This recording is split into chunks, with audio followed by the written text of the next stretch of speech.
La crise est l'enfant naturel du mondialisme, idéologie idolâtrant la mondialisation au lieu de la contrôler quand c'était possible.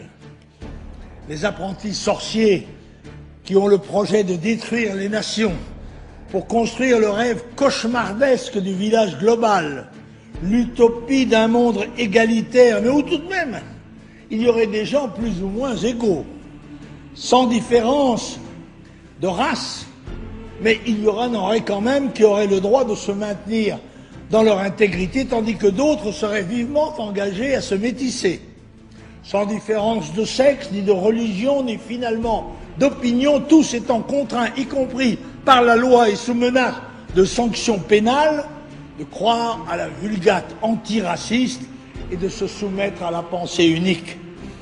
Ces apprentis sorciers ont conduit le monde à la ruine, les peuples à la misère et peut-être demain à la guerre. L'Union européenne a été, en ce qui nous concerne, l'un des vecteurs de cette catastrophe, sacrifiant à l'illusion qu'en unissant des faiblesses et en collectivisant les peuples d'Europe, on arriverait à créer un État oligarchique sur le modèle américain, sans voir, ou pour certains en l'espérant, la déréliction de la nation, la suppression des frontières, la perte de notre souveraineté politique, militaire et monétaire, en brisant le ressort national et monétaire. Le vertige de la décadence s'est emparé des esprits, et d'abord de ceux qui les gouvernent, élite corrompue et dominée par la dictature de la pensée unique. Dans le même temps où se décomposaient les grands services publics, sous la pression extérieure ou la subversion intérieure, l'armée, l'éducation nationale, la moralité publique et privée se dégradaient sous l'impact des moyens modernes de communication que sont la télévision et Internet. On va ainsi détruire nos traditions locales, culturelles, culinaires, notre façon de vivre pour mieux nous préparer au grand métissage internationaliste afin d'être identiques en tout point du globe et nous satisfaire des standards de consommation fournis par le nouvel ordre mondial. Fini les fromages au lait cru réputés impropres à la consommation. Fini le droit imprescriptible de chasse, car les bobos triomphent à Bruxelles. C'est là une véritable opération de subversion révolutionnaire. Les temps qui viennent s'annoncent difficiles. Des réductions déchirantes de niveau de vie sont inéluctables si l'on continue la politique suivie depuis 25 ans par la gauche et la droite confondues. La politique de suppression pure et simple de nos frontières physiques, commerciales, migratoires, sanitaires et internationales. Cette politique de suppression de nos frontières, cette politique d'intégration mondiale de la France, elle n'est pas tombée du ciel. C'est l'Europe qui l'a mise en œuvre, c'est l'Union européenne. C'est pour cela que nous l'appelons euromondialiste. Cette politique qui a fait l'épreuve de sa nocivité, de sa dangerosité, les Français l'ont refusée le 29 mars 2005 en disant massivement non au référendum sur la Constitution européenne, alors que l'immense majorité des politiciens appelaient contre nous à voter oui. La société de consommation et de loisirs a explosé. La recherche de nouveaux marchés a poussé à la mondialisation des économies qui s'est accélérée sous l'impulsion des multinationales. Il fallait donc démanteler les frontières économiques pour augmenter la satisfaction des besoins, pour abêtir les peuples par la publicité et le nivellement par le bas au service exclusif des spéculateurs internationaux. La classe politique a défendu et promu cette Europe monde, ouverte à tous les vents du dumping monétaire, fiscal et social des pays à bas coût de travail. Après la création d'un marché commun sans frontières, le projet de l'Union européenne consiste désormais à instaurer une dictature bureaucratique via le super-État européen. Je l'avais pressenti dès 1957, c'est pas hier matin, au début du processus, lorsque, jeune député, j'ai voté contre le traité de Rome. Oui, d'emblée, j'avais perçu les risques de dérive que ce projet portait en lui à la lecture de ses promoteurs, les Monnet, les Koudenov, Kalergi, qui rêvaient de construire les États-Unis d'Europe sur le modèle des États-Unis d'Amérique.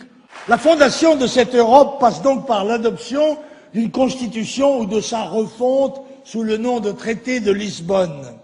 Un projet qui clairement démantèle le peu qui reste aux nations pour livrer les peuples et leurs richesses au nouvel ordre mondial. Oui, mesdames et messieurs, nous subissons la dictature internationale de la consommation.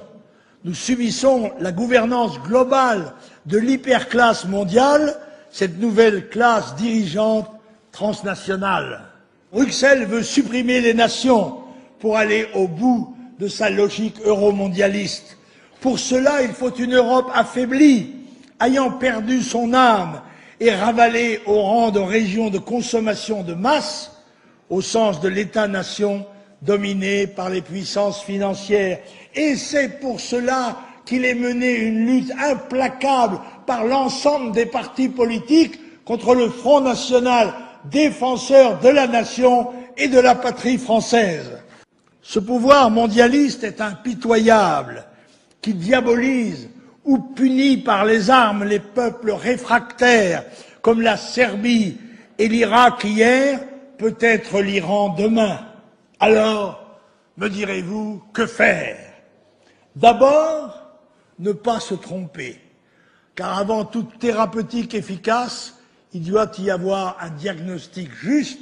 C'est ce que nous n'avons cessé de faire depuis des décennies, non seulement déceler la vérité, mais aussi la proclamer le plus fort que nous avons pu. La fausse opposition des altermondialistes, des internationalistes dont nous avons vu quelques crasseux représentants dans les rues d'Arras, favorables au marxisme et au métissage obligatoire, comme le facteur du NPA, les Verts ou Beauvais. Cette fausse opposition, disais-je, ne doit pas faire illusion. Ceux-là aussi sont mondialistes et même les précieux auxiliaires de l'idéologie mondiale, puisque grâce à eux, celle-ci a maintenant un versant de gauche. Les altermondialistes, c'est-à-dire les mondialistes de gauche, sont des tartuffes. Et nous avons, nous, le devoir d'expliquer à nos compatriotes que le mondialisme est intrinsèquement pervers. Oui, nous sommes des patriotes, fiers de l'être, qui voulons sécuriser leur peuple d'abord, plutôt que de se lancer dans des aventures folles dont la course ne peut mener qu'au chaos. La patrie ne peut être sauvée que si l'on rompt avec les compromissions et les trahisons du système en place. La politique étrangère de l'Union européenne consistera à faire un outil militaire commun, flanc occidental de la grande armée mondiale que dirigera demain Washington, au service d'ailleurs de ses intérêts exclusifs. Nous ne voulons pas d'une Europe cheval de Troie des fonds d'investissement anglo-saxons. Ensemble, barrons la route aux banksters et autres requins de la finance internationale.